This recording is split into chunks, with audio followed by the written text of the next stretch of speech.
Assalamualaikum warahmatullahi wabarakatuh.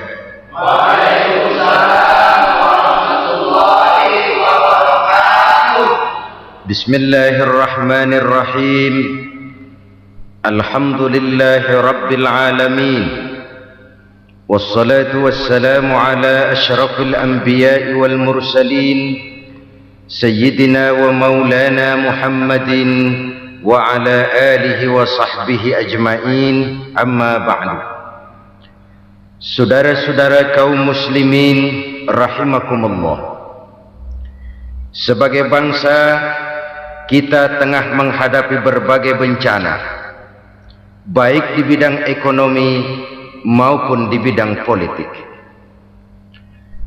Adalah potret kehidupan sehari-hari. Kita menyaksikan peristiwa-peristiwa yang memilukan dan memalukan. PHK terjadi di mana-mana. Pengangguran meningkat, harga-harga membumbung tinggi, daya beli rakyat semakin lemah. Sementara di bidang politik, kejadian-kejadian memberikan indikasi bahwa persatuan dan kesatuan kita sebagai bangsa dewasa ini tengah berada dalam ujian yang berat.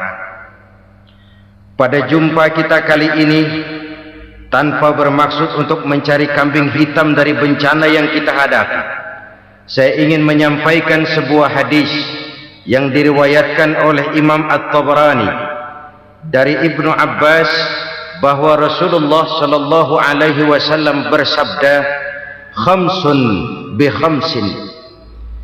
Ada 5 perkara yang dapat menimbulkan 5 macam bencana.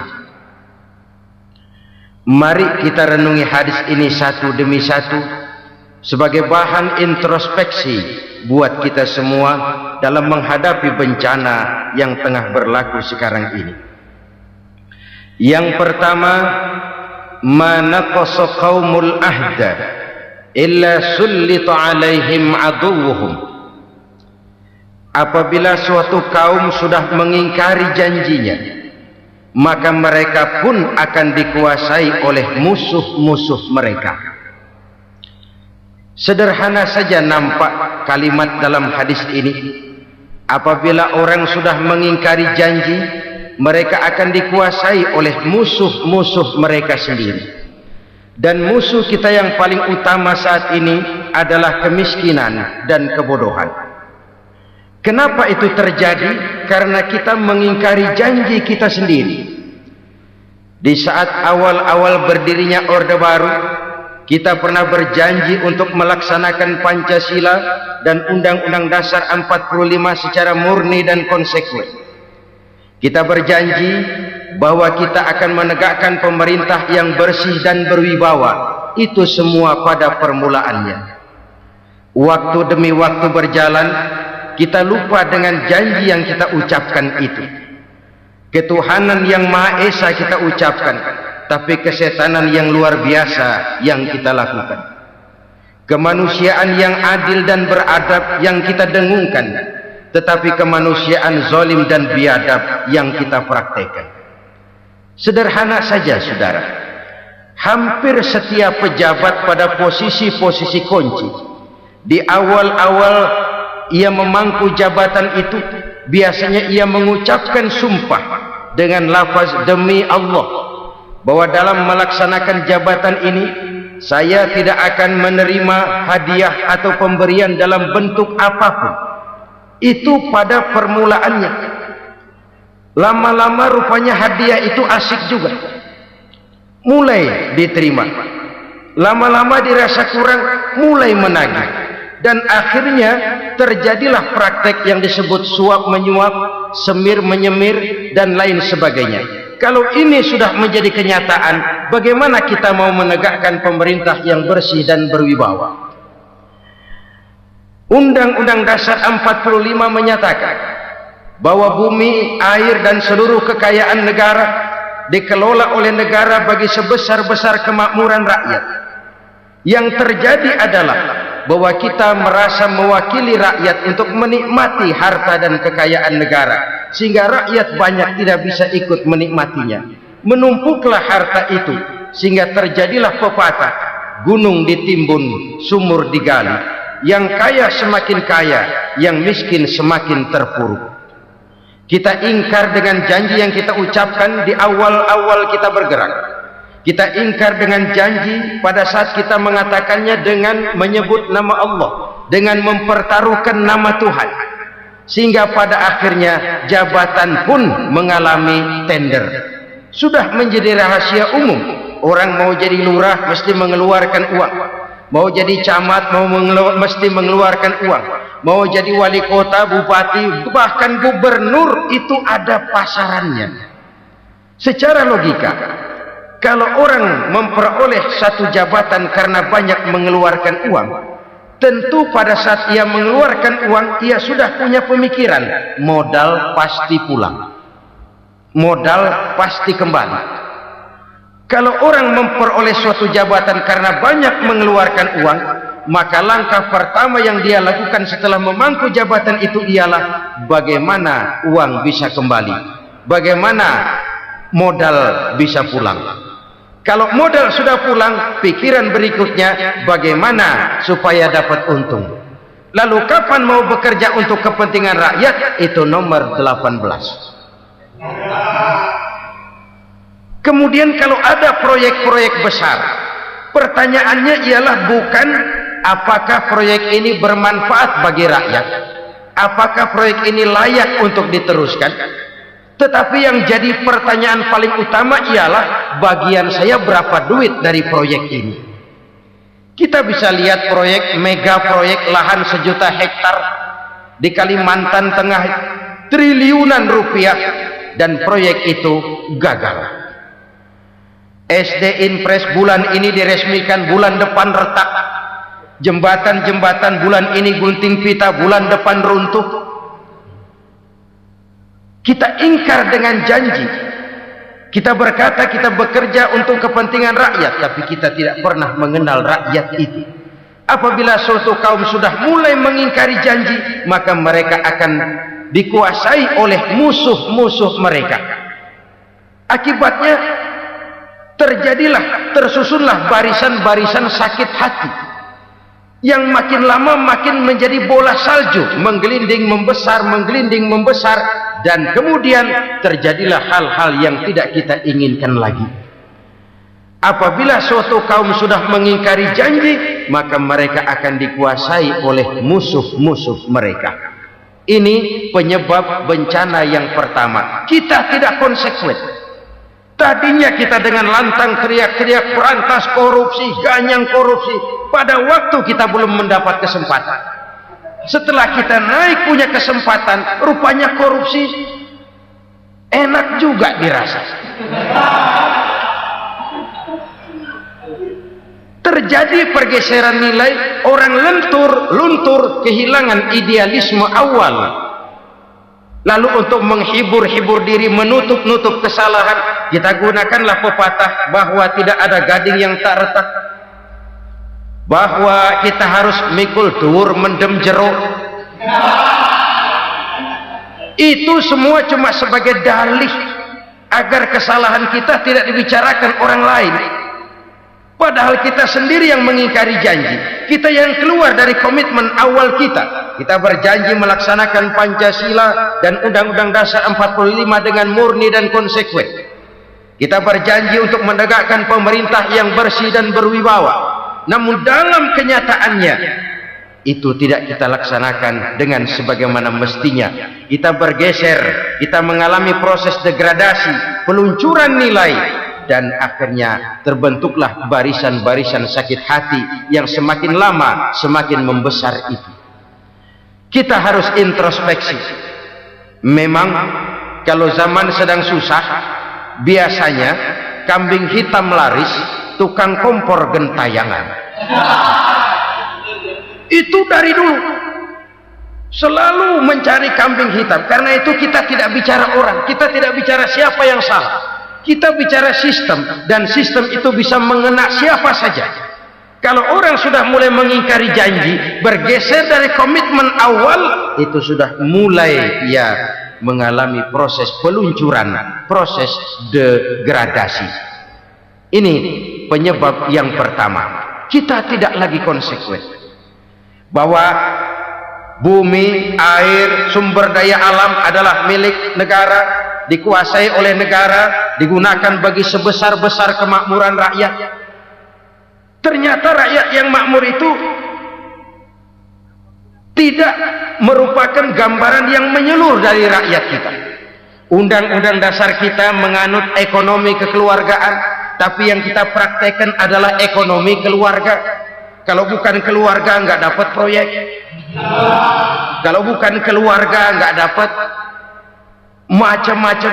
Kekeluargaan kita rubah menjadi keluarga. Timbullah penyakit nepotisme. Kita bergeser, kita ingkari janji, dan kita anggap kita atasnamakan rakyat.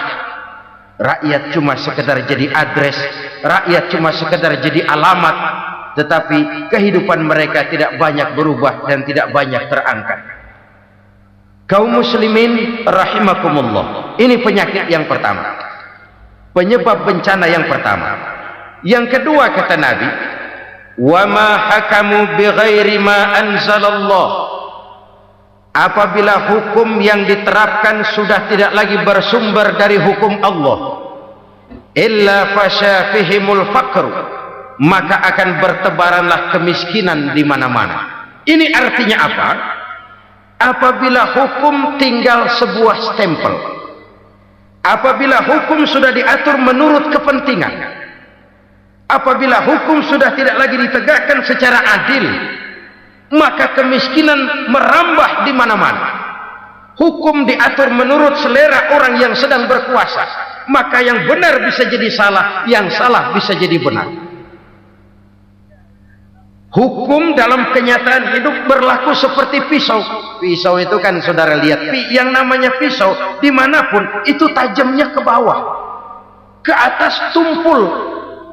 Kalau hukum itu, kalau untuk rakyat, hukum itu tajam bukan main, cepat sekali dilaksanakan. Tapi giliran menengah ke atas, yang gedean dikit berbuat salah, hukum tumpul. Hukum pura-pura tidak dengar, akibatnya terluka rasa keadilan rakyat. Satu kasus rakyat diam, dua kasus rakyat diam, tiga kasus rakyat diam, kasus terakumulasi di hati rakyat, luka rasa keadilan, dan itu menjadi sumber bencana. Penjarahan kita tidak setuju itu, tapi kita harus melihat kausalnya. Itu kan tidak berdiri sendiri, itu kan karena terlukanya rasa keadilan rakyat, melihat kesempatan ini tidak merata. Kalau rakyat ini yang ngajukan kredit ke bank, walaupun jumlahnya cuma jutaan, ratusan ribu, susahnya 17 setan. Tapi ada orang-orang tertentu yang agunannya palsu, jaminannya palsu, bawa kata belece, bukan cuma miliaran, triliunan kredit bisa keluar. Terluka rasa keadilan, hilangnya kesempatan. Rakyat cuma dapat kesempitan, jarang dapat kesempatan.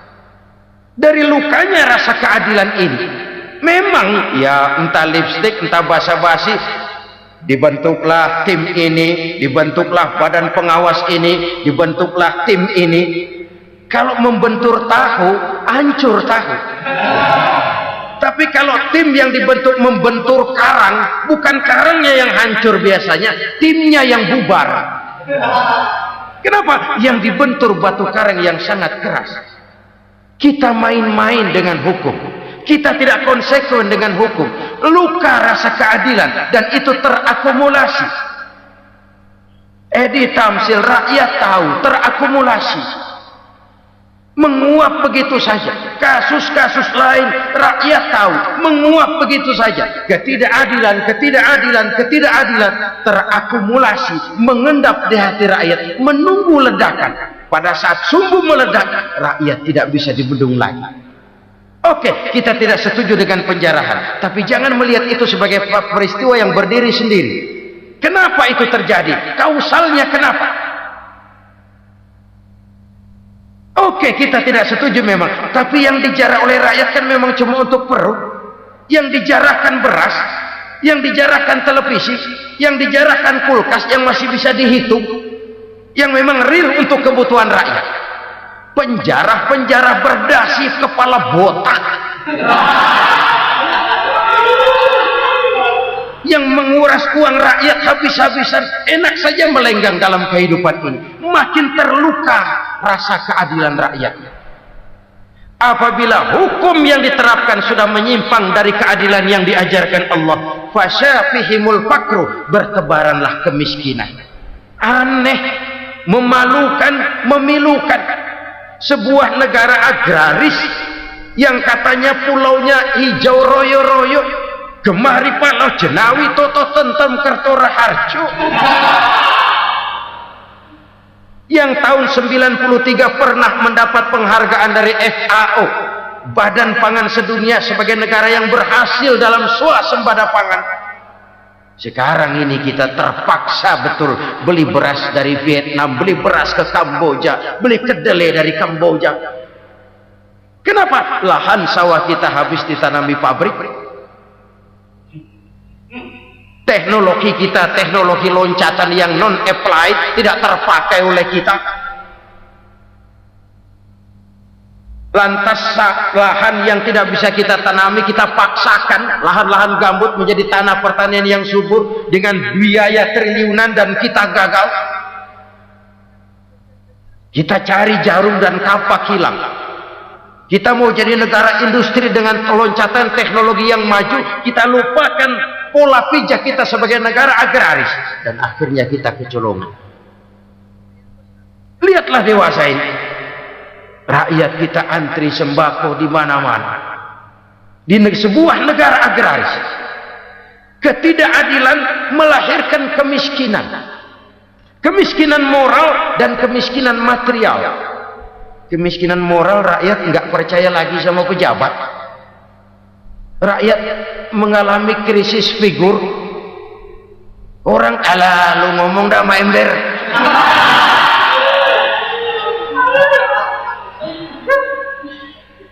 Penataran yang menghabiskan biaya miliaran itu melahirkan pejabat-pejabat korup. Pengawasan yang menghabiskan biaya miliaran itu ternyata impoten, mandul. Kemiskinan moral. Jujur saya berkata, saudara-saudara, setelah pintu reformasi dibuka, itu yang masuk memang macam-macam. Ada yang memang punya tujuan murni, konsekuen, dan punya konsep.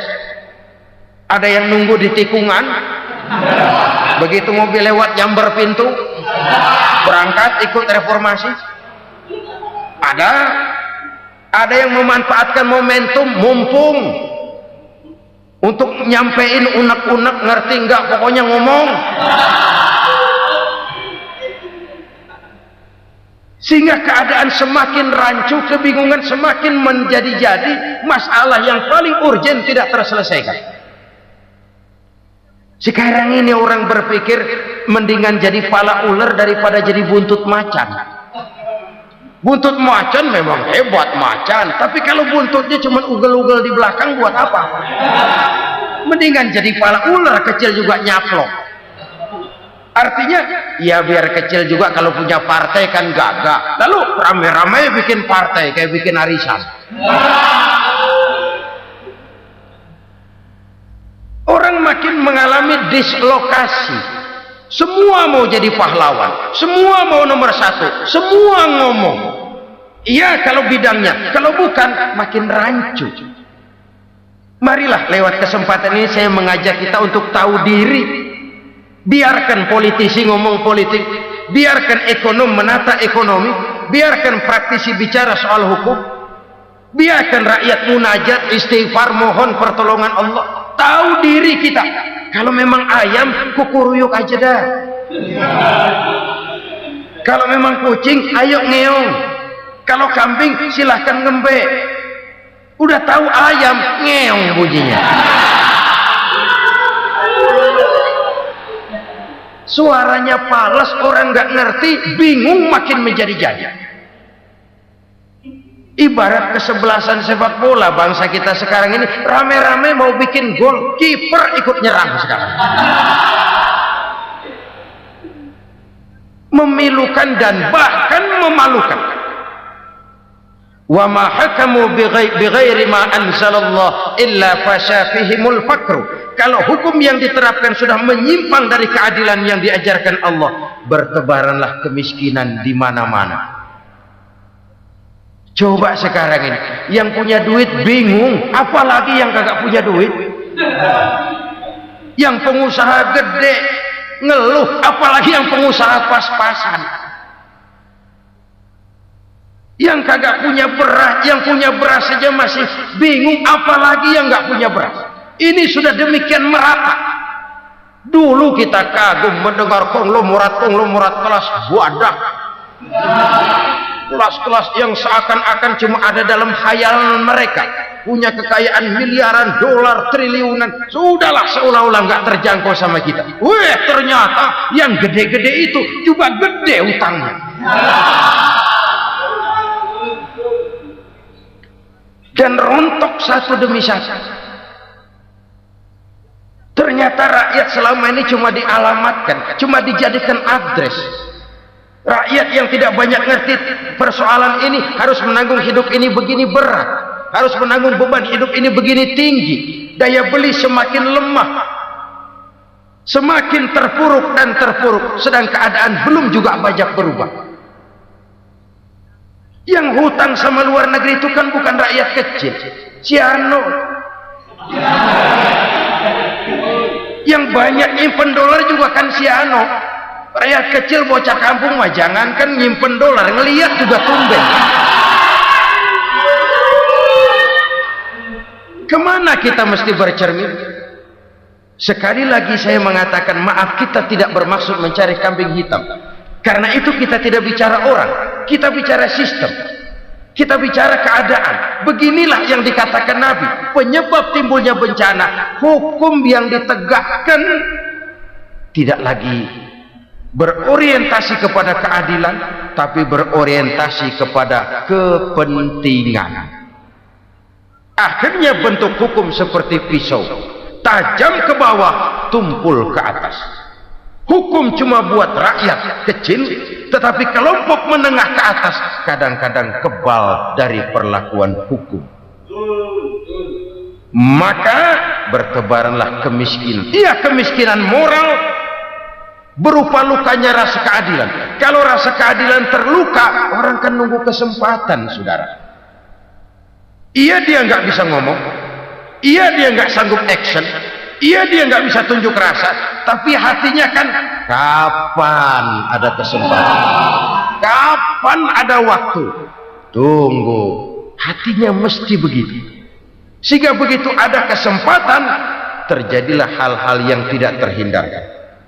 Dan itu ekses, bukan reformasi. Jangan seperti sebuah dialog saya dengan seorang abang beca.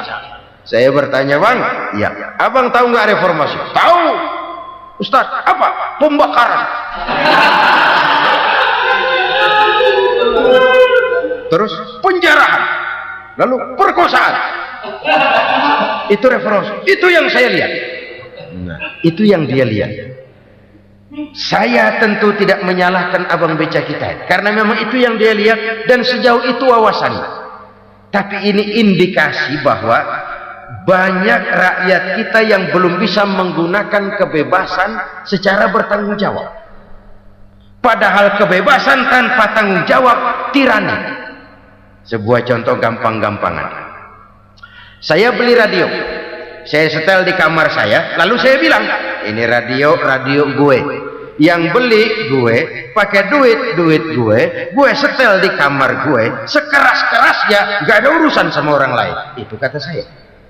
Tetapi tetangga saya sebelah rumah kan boleh juga ngomong begitu. Kata tetangga saya, ini mata gue, yang ngantuk gue tidur di kamar gue, kenapa suara radio lu nyampe kemari? Artinya apa ini? Kebebasan saya nyetel radio dibatasi oleh kebebasan tetangga saya yang mau tidur. Tidak ada kebebasan mutlak. Kebebasan mutlak tanpa tanggung jawab kembali akan melahirkan tirani, kembali akan melahirkan pemaksaan kehendak. Dan itu lagi-lagi bukan demokrasi. Saudara-saudara kaum muslimin rahimakumullah, ini penyakit yang kedua, lukanya rasa keadilan, terutama di kalangan rakyat kecil. Itu mengendap menjadi akumulasi dan menunggu giliran kapan bisa dimuntahkan. Dengan kata lain, rakyatnya udah banyak banget makan yang perutnya jadi enak, nyelam. Kapan nunggu muntahnya? Udah begini banyak akumulasi yang mereka pendam di perut ini, sehingga ketika terjadi kesempatan itu sudah tidak terkendalikan lagi. Kita out of control. Saya tidak mentolerir sikap-sikap kekerasan. Bahkan saya lebih cenderung bahwa kalau di rumah kita banyak tikusnya saja racuni, jangan rumah dibakar. Bahwa ada korupsi, ya, ada kolusi, memang ada nepotisme, tentu. Tetapi tikusnya saja racuni, jangan rumah dibakar. Masa mau ngusir tikus bakar rumah? Tikusnya lari, tikusnya selamat, rumahnya ewes-ewes.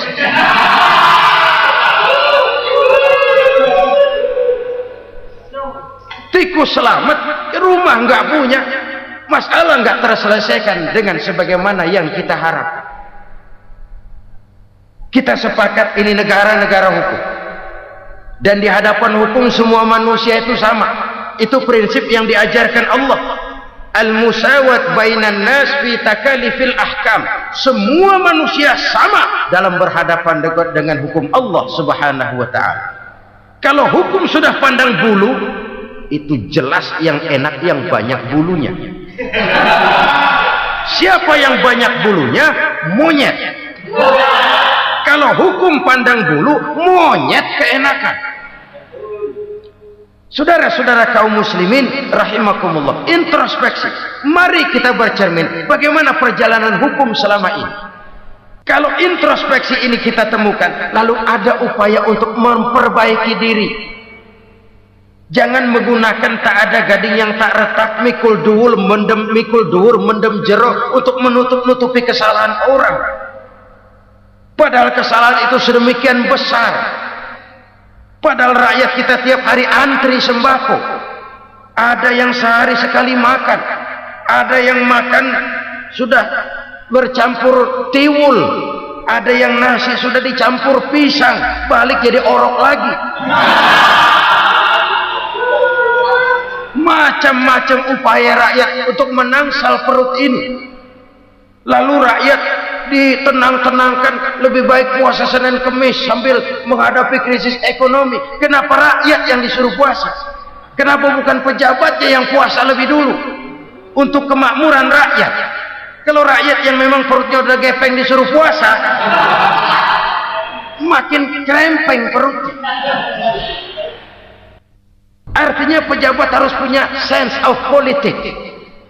Ya, tidak, puasa itu kan tidak cuma Senin Kemis saja. Puasa itu puasa perasaan, puasa menghargai perasaan yang kondisi yang sedang dihadapi oleh rakyat. Bagaimana rakyat yang tengah antri sembako melihat pejabatnya lewat dengan mobil yang harganya sampai 1 miliar. Oh, inilah pemimpin saya. Luka lagi rasa keadilannya. Kita tidak tenggang rasa. Puasa dalam artian itu pun akan menolong menegakkan semangat kebersamaan, membentuk semangat kebersamaan. Saudara-saudara kaum muslimin rahimakumullah, penyebab bencana yang ketiga dikatakan oleh baginda Nabi, wala dhaharat fihimul fahishatu illa fasha fihimul maut. Apabila kekejian telah merajalela, maka maut bertebaran di mana-mana. Kita renungi butir kalimat dalam hadis ini. Apabila kekejian telah merajalela, maut bertebaran di mana-mana. begitu murah arti sebuah kehidupan. Penjarahan untuk hal-hal yang kecil tapi sampai mengorbankan nyawa. Apabila kekejian sudah terjadi di mana-mana, maut pun bertebaran. Maut dalam arti berpisah ruh dengan jasad, tapi juga maut dalam arti orang bisa mati karirnya, orang bisa mati usahanya, orang bisa mati kesempatannya karena perbuatan-perbuatan keji yang selama ini tidak terbendung. Lahirlah teori mafia. Siapa yang kuat dia yang berkuasa, siapa yang lemah dia menjadi mangsa. Proyek-proyek besar yang menang tender itu ya dari itu ke itu saja. Yang pengusaha-pengusaha tidak punya koleksi, koneksi, tidak bisa bayar komisi, dapat proyek tetelan. Ada dagingnya dikit, namanya juga tetelan. Dagingnya sudah habis disantap oleh meja.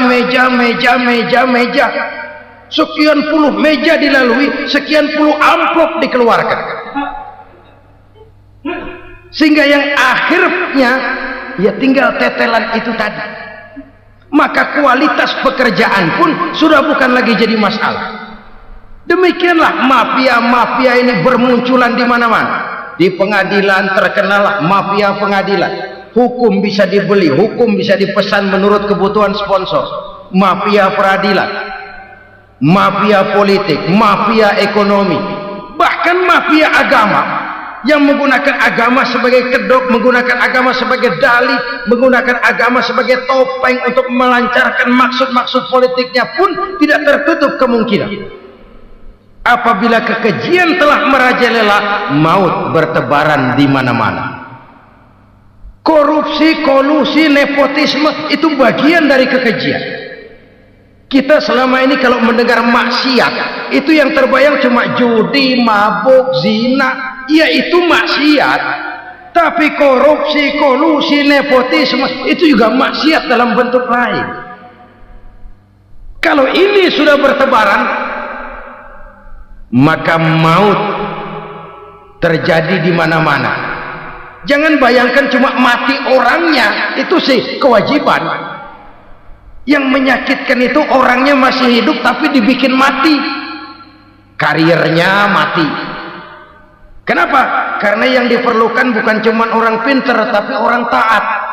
Biar pinter, kalau nggak taat minggir. Biar bodoh, kalau taat bisa nyenangin atasan, bisa nyemur. Kumaha juragan wae ayeuna mah. Itu yang kadang-kadang dapat penghargaan. Tidak ada prestasi kerja kecuali bikin senang orang di atas. Kita lihat di desa-desa jalan rusak. Kalau ada berita pejabat anak mau turun, jalan rata sekali. Sampai tanah dari mana aja dikeruk buat ngeratain tuh jalan. Pejabat pulang legok lagi jalanan. Katanya kita kerja buat rakyat, nyatanya kita cuma melayani atas. Kenapa? Terjadi lingkaran setan. Seperti kata lagu Dul Sumbang itu. Mahasiswa takut sama dosen, dosen takut sama dekan, dekan takut sama rektor, rektor takut sama menteri, menteri takut sama presiden, presiden takut sama mahasiswa. Lah muter balik lagi, lingkaran setan, lingkaran setan. Saudara-saudara kaum muslimin rahimakumullah, kekejian yang merajalela, praktek-praktek mafia yang tertuang dalam kehidupan sehari-hari menyebabkan orang mati karirnya, jasad masih hidup, karir mati, itu menyakitkan. Mati bisnisnya. Rakyat kecil pernah senang ketika cengkeh booming, harganya bagus, rakyat banyak yang pergi haji. Lalu mau ditata, lahir tata niaga cengkeh, malah amburadul. Harga cengkeh jatuh, petani cengkeh kecil menjerit. Siapa yang untung? Segelintir orang. Masihkah kita pakai atas nama rakyat untuk kepentingan nasional, padahal yang nyanyi cuma segelintir orang? Masihkah kita mau bohongi rakyat ini dengan mobil nasional tapi bikinan Korea? Masihkah kita mau bermain verbalisme, bermain kata? Ini sebuah masa lalu yang tidak perlu terulang lagi untuk masa-masa yang akan datang. Kekejian merajalela, orang mati karier, bisa mati usaha, mati bisnis. Usahanya maju, dirangkul, hancur. Usahanya maju, dipukul, hancur, tenggelam. Bahkan yang memilukan dan memalukan badan-badan usaha milik negara itu dikebiri sedemikian rupa sehingga tidak menghasilkan hal-hal yang bermanfaat buat negara.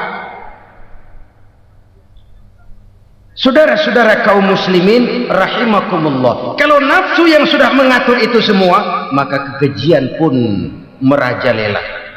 Orang sudah pakai teori mafia, yang kuat dia yang menang, yang kuat dia yang berkuasa, yang lemah silakan minggir di sudut-sudut kehidupan.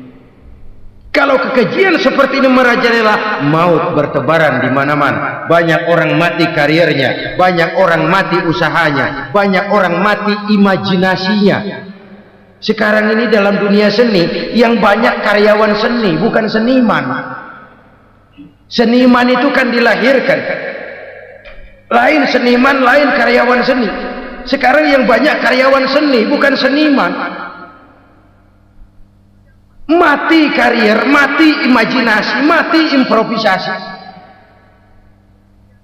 sehingga kehidupan persis sinetron. Sinetron itu yang kita lihat rumah mewah, yang kita lihat rumah bagus. Gak pernah kita lihat di sinetron kita ini rakyat antri sembako.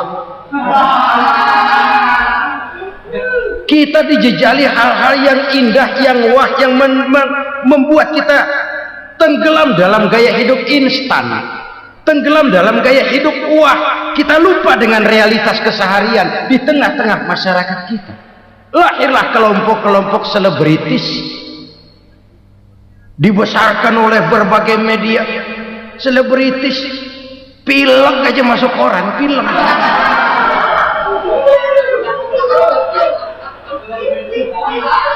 Rakyat yang pingsan antri beras nggak masuk koran.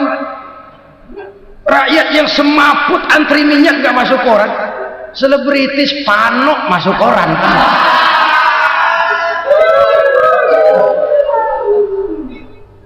Kita besarkan hal-hal kecil, kita kecilkan hal-hal besar. Karena apa?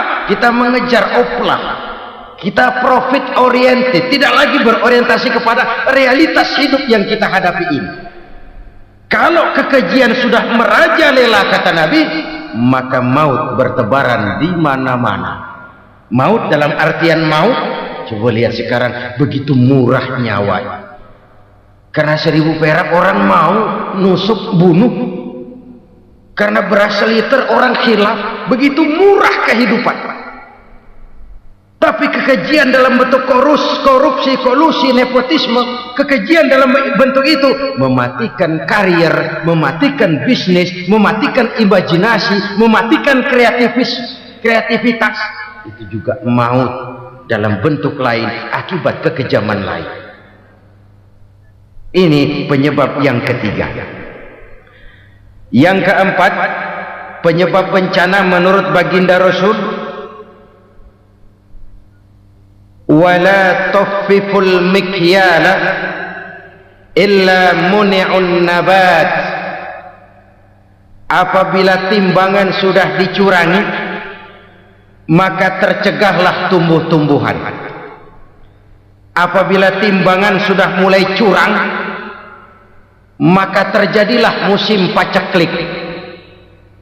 Apabila bisnis sudah bergaya mafia tadi itu, kecurangan-kecurangan terjadi, tender di balik pintu, Yang dimenangkan cuma kelompok-kelompok yang bisa memberikan presentasi yang besar. Muni'un nabat, terjadilah paceklik. Paceklik, panen gagal. Wereng, ya wereng. Kemarau panjang, it's okay. Air sulit, iya. Tetapi kan semua itu ada yang ngatur. Kemarau ada yang ngatur. Belalang itu ada yang ngatur. Air itu juga ada yang ngatur. Yang ngatur itu yang serba maha. Kalau ia murka melihat kecurangan timbangan, Allah itu kalau murka kan gampang saja, tinggal komandoin balang, lang, hancurin ke sawah. Konvoy belalang, konvoy. Allah tinggal ngutik angin El Nino, mampir lo ke Indonesia. Hujan nggak turun-turun, kemarau panjang. Jadi kalau musim kemarau kan namanya anginnya El Nino. Kalau musim hujan anginnya namanya La Nina. Cakep namanya, kejem orangnya. Saudara lihat Cina sekarang sedang kena La Nina, banjir besar, ribuan orang meninggal. Dia mah ribuan mati kagak berasa, rakyatnya miliaran. Bangladesh lagi ngalami La Nina. India lagi ngalami La Nina. Angin, hujan, kemarau, belalang itu kan ada yang ngendaliin. Kuncinya bukan di belalangnya, kuncinya bukan di peredaran matahari berputar, kuncinya di atas yang mengatur semua itu. Kalau timbangan sudah mulai curang, pengusaha sudah nggak mau jujur, apa enggak bikin perut jadi mual. Begitu rakyat antri sembako pingsan nggak dapat beras, sementara beras ditumpuk-tumpuk sampai membusuk. Kemana hati nuraninya? Kemana akal pikirannya? Kemana mereka yang berbuat atas nama rakyat tapi melihat rakyat susah tidak tergerak hatinya? Apabila timbangan sudah mulai dicurangi, bisnis sudah mulai melenceng, maka terjadilah paceklik. Sebuah negara yang berhasil dalam swasembada pangan, lalu sekarang menjadi negara yang rakyatnya antri untuk memperoleh kebutuhan pangan. Saudara-saudara kaum muslimin rahimakumullah, ini intinya adalah kecurangan. Kalau kecurangan sudah terjadi di mana-mana, dan ini milik siapa saja, bukan soal tempat, bukan soal jabatan, soal manusianya, SDM-nya. Kecurangan tidak cuma terjadi di kantor, di masjid bisa terjadi kecurangan. Korupsi tidak hanya bisa terjadi di kantor, di madrasah bisa ada korupsi. Faktor manusianya, ini soal SDM. Kecurangan yang besar tentu besar lagi kerugiannya. Kecurangan yang kecil, kecurangan sehari-hari, pedagang-pedagang kecil ngurangi timbangan, barang yang buruk dikatakan baik, yang baik dikatakan buruk, itu merugikan perorangan. Kecurangan yang besar merugikan bangsa dalam bentuk total, dalam bentuk seutuhnya. Nah, kecurangan-kecurangan seperti ini rakyat kan lihat, rakyat kan tahu, dan itu kembali terakumulasi di sini, pegel. Dan jangan lupa, rakyat yang nggak ngomong itu, rakyat yang nggak bersuara itu, batinnya menjerit, jeritannya menggoncang aras, dan itu didengar Allah. Yadullah fauqal jamaah, kata Nabi, tangan Tuhan di atas orang banyak. Jeritan hati rakyat menggoncang aras. Rakyat yang terlalu banyak dizolimi, rakyat yang terlalu banyak dirugikan, ya rakyat yang terlalu banyak di atas namakan, menjerit batinnya, menggoncang aras, dan Allah bisa menggerakkan apa saja untuk membuat satu situasi. Allah bisa menggerakkan apa saja untuk membuat satu situasi. Saudara-saudara kaum muslimin rahimakumullah, ini faktor yang ketiga, timbulnya kecurangan. Faktor yang keempat maksud saya. Yang kelima, penyebab timbulnya bencana menurut baginda Nabi, wala muni'uz zakat wala muni'uz zakat illa hubbisa anhumul qatr. apabila zakat enggan dibayar, maka tercegahlah qatrun. Qatrun ini kalau bahasa kita sembako. Maka tercegahlah kebutuhan-kebutuhan yang kita perlukan. Nih, kita tidak meragukan bahwa yang kita tuju adalah masyarakat yang adil dalam kemakmuran dan makmur dalam keadilan. Nah, antara kemakmuran dan keadilan ini memang sering tidak bisa berjalan seiring. Pada saat kemakmuran kita kejar, ekonomi kita pacu, ada nilai-nilai keadilan yang tertinggal. Pada saat nilai keadilan kita tegakkan benar-benar, ada unsur-unsur kemakmuran yang terabaikan. Oke, kita bisa mengatakan kasus. Oke, kita bisa mengatakan itu sebagian kecil. Tapi kalau sebagian kecil, lama-lama kan jadi sebagian besar. Oke, kita mengejar kemakmuran. Pertanyaannya, kemakmuran untuk siapa? Oke, kita berikan kelompok tertentu kue yang besar dengan harapan nanti dia bagiin kuenya kepada yang kecil-kecil. Tapi kenyataan mereka yang dapat kue besar akhirnya malah lupa diri dan lupa daratan. Mau makin besar, malah memeras yang kecil-kecil ini. Sekarang kan yang kecil modali yang besar. Ramai-ramai buka bank, ternyata kamuflase. Uang banknya untuk kredit perusahaannya sendiri. Nasabahnya rakyat kecil. Artinya apa? Rakyat kecil disuruh modalin orang yang udah gede. Ini karena sambar geledek urusan.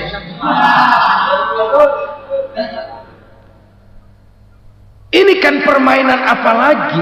Rakyat kecil suruh modali yang gede. Nasabahnya rakyat kecil, kumpulkan uangnya di bank, kucurkan kredit kepada perusahaannya sendiri. Bukankah itu rakyat kecil suruh modali yang gede?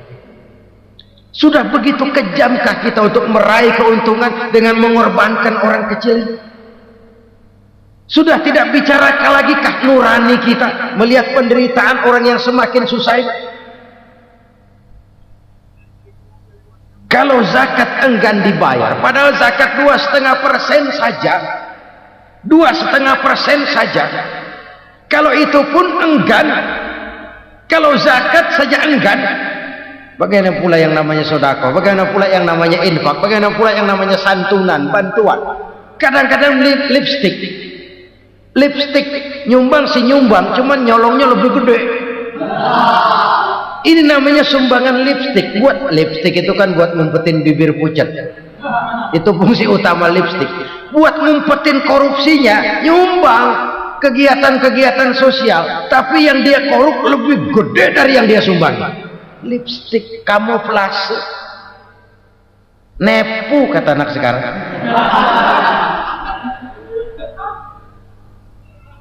Saudara-saudara kaum muslimin rahimakumullah. Demikian berat kewajiban zakat ini sampai di zaman Sayyidina Abu Bakar pernah keluar komando perangi orang yang enggan membayar zakat. Perangi.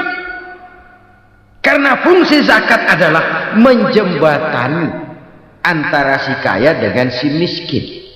Bahwa ada kemiskinan itu Qur'ani. Allah menyatakan, aku melebihkan rezeki sebagian kamu dari yang lain. Ini kan kesenjangan. Allah melebihkan rezeki sebagian kamu dari yang lain. Ada itu, tetapi itu berjalan secara nature. Nah, kalau direkayasa, yang kaya semakin kaya, yang miskin semakin terpuruk, yang sudah besar dapat proyek besar, yang kecil dapat tetelan. Ini kan rekayasa namanya. Kesenjangan yang direkayasa ini yang kita harus kikis. Nah, fungsi zakat menjembatani dari sisi sosial. Dari sisi pribadi, Nabi berpesan, zakku amwalakum biz zakat. Bersihkan hartamu dengan zakat. Sekarang ada istilah nyuci uang. Uang hasil korupsi itu bisa dicuci, dijadikan uang bersih. Bukan pakai rinso, bukan. paket politiknya koruptor, diolah sedemikian rupa sehingga jadi uang resmi. Sudah memutik, itu termasuk yang disebut kejahatan kerah putih, white collar crime, kejahatan kerah putih, kejahatan pakai dasi, kejahatan kelas kakap.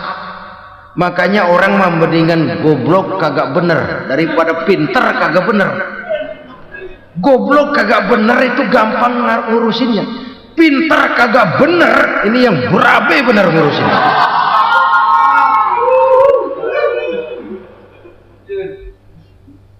Kita bukan cuma perlu orang pinter kok di zaman sekarang, kita perlu orang-orang bener yang punya komitmen, yang sesuai kata dan perbuatan, yang bisa merasakan apa yang dirasakan oleh rakyat, yang punya sense of politik yang tinggi, yang peka, yang penuh keterbukaan, yang punya wawasan dan pandangan jauh ke depan. Dari sisi pribadi, zakat itu membersihkan harta kita. Ya, dia tercampur dengan yang syubhat, dia bahkan mungkin tercampur dengan sedikit-sedikit yang haram. Itu zakku amwalakum bizzakat, bersihkan hartamu dengan zakat itu. Pada sisi sosial ia menjembatani, pada sisi pribadi ia membersihkan harta kita. Karena itu kalau kita minta berdoa minta rezeki, syarat rezeki itu halalan thayyiban wasi'an. Nggak pernah kurang dari 3 itu. Halal, bagus, banyak.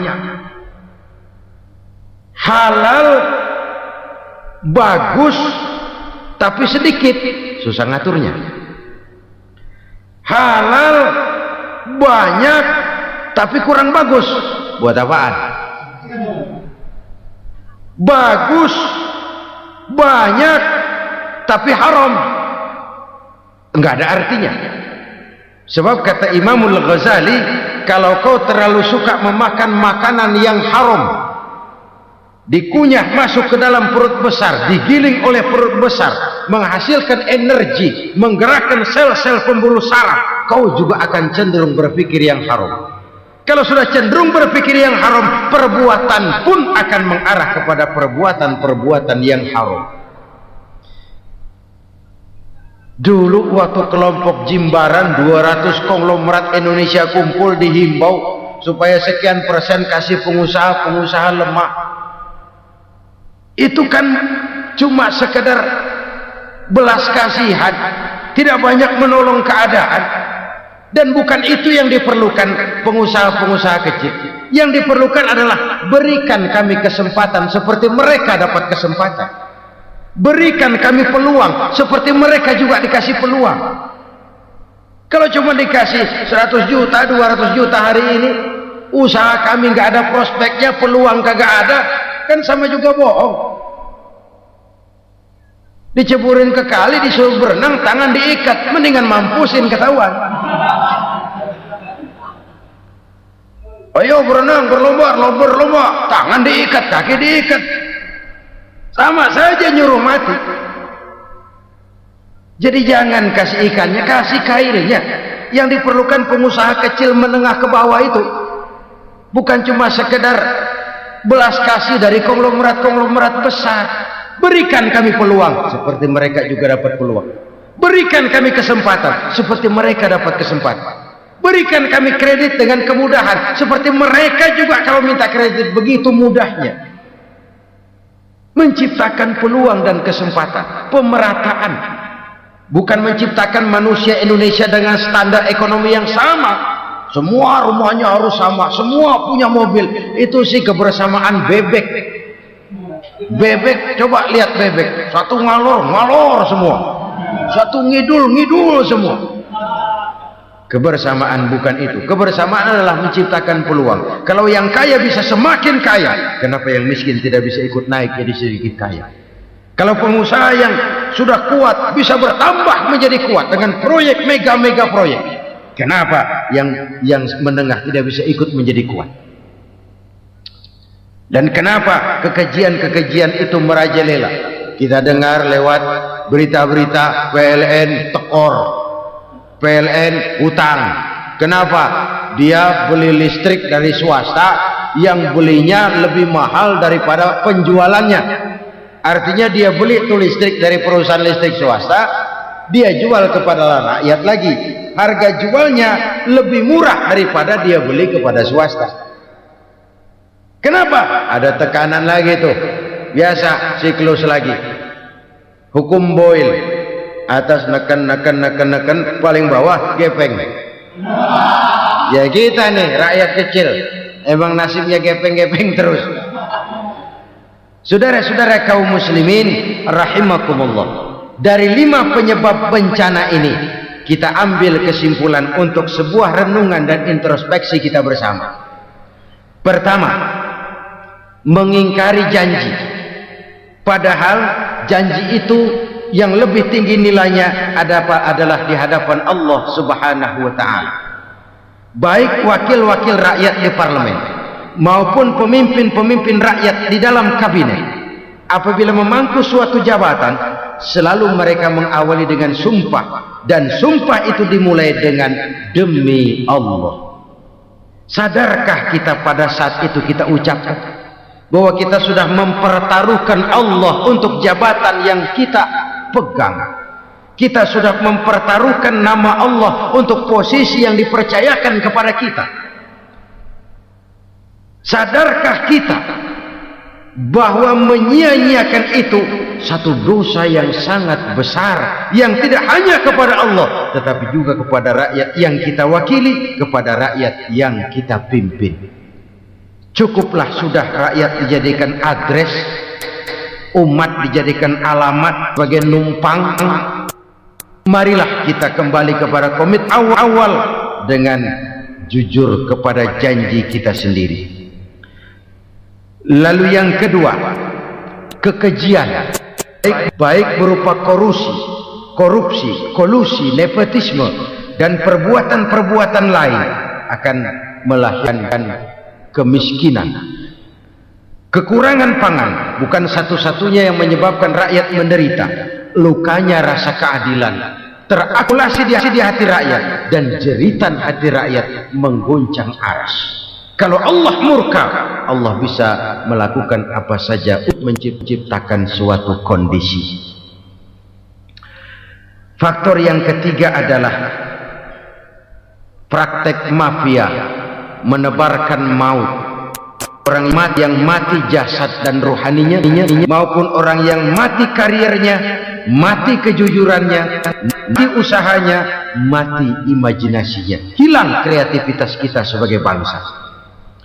Faktor yang keempat, kecurangan-kecurangan di bidang usaha, di bidang tender, mengandalkan menjual kekuasaan. Dan memang repot kalau penguasa jadi pengusaha. Mau atau tidak mau, kebijakan-kebijakan kekuasaannya akan memperkuat jaring-jaring usahanya, dan pada saat itu objektivitas sulit ditemukan lagi. Lalu yang kelima, keengganan membayar zakat, menumpuknya kekayaan negara pada kelompok-kelompok tertentu. Ini akan melahirkan paceklik yang berkepanjangan. Menumpuknya kekayaan dan harta negara pada kelompok-kelompok tertentu akan melahirkan paceklik dan miskinan yang berkepanjangan. Marilah kita sadar, marilah kita merenung bahwa keengganan kita membayar zakat, menciptakan pemerataan, pada akhirnya akan menjadi musibah buat kita semua. Saudara-saudara kaum muslimin rahimakumullah, sekian dulu jumpa kita kali ini. Mudah-mudahan yang saya sampaikan dari hadis riwayat Imam Tabrani ini menjadi bahan introspeksi buat kita semua. Tidak akan seorang muslim jatuh 2 kali di tempat yang sama. Semua merupakan pelajaran untuk kita jadikan introspeksi guna menata hari esok yang lebih baik daripada hari ini. Reformasi harus terus berlanjut, tidak bisa dan tidak perlu dikendalikan, tapi harus tetap dengan landasan akhlakul karimah sesuai dengan budaya kita sebagai bangsa. Terima kasih atas perhatian saudara. Mohon maaf atas segala kekurangan. Jumpa lagi lain kesempatan insyaallah. Usikum wa nafsi bitaqwallah.